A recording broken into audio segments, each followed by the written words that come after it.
বিকেল বেলায় পায়েল দিয়ে দাঁড়িয়ে দাঁড়িয়ে হাওয়া খাচ্ছে দোকানে, কি ব্যাপার? হ্যাঁ, মেকআপ তো গলে গলে পড়ছে।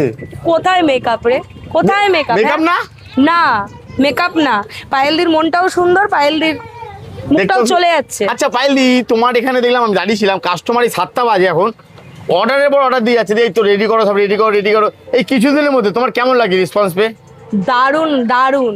আচ্ছা লোককে আমি দেখাই, এক্ষুনি গরম গরম মাংস বানিয়েছো 1 ডেচকি, চানা আর কি আছে, চানা আছে, এক তরকা আছে, ডিমের কারি আছে, ডিমের কারি আছে, এত আইটেম সব চলে যাচ্ছে।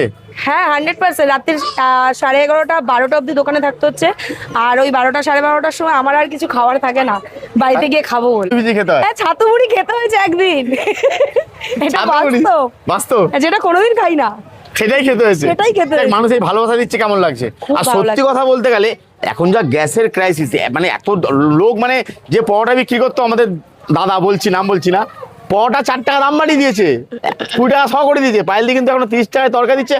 দাম কি বেড়েছে কোনো কোনো খাবারের? কোনো খাবারের না, কোনো খাবারের না বলবো না, অবশ্যই বেড়েছে, সেটা হচ্ছে গ্যাস ক্রাইসিসের জন্য। মানে হ্যাঁ অবশ্যই। আমি শুধুমাত্র দুপুরবেলা 2টো ডিশ, যেটা হচ্ছে মাছ ভাত আর মাংস ভাত, এই দুটোতে শুধু দামটা বাড়িয়েছি, তাও মাত্র 5 টাকা করে। না রাতের মেনুতে কোনো দামের পার্থক্য হয়েছে, না দিনে সবজি ভাত ডিম ভাতে কোনো পার্থক্য হয়েছে, শুধু রাতে মাছ, এই দিনের বেলা মাছ ভাত আর মাংস ভাত, তাতে 5 টাকা করে দাম বেড়েছে।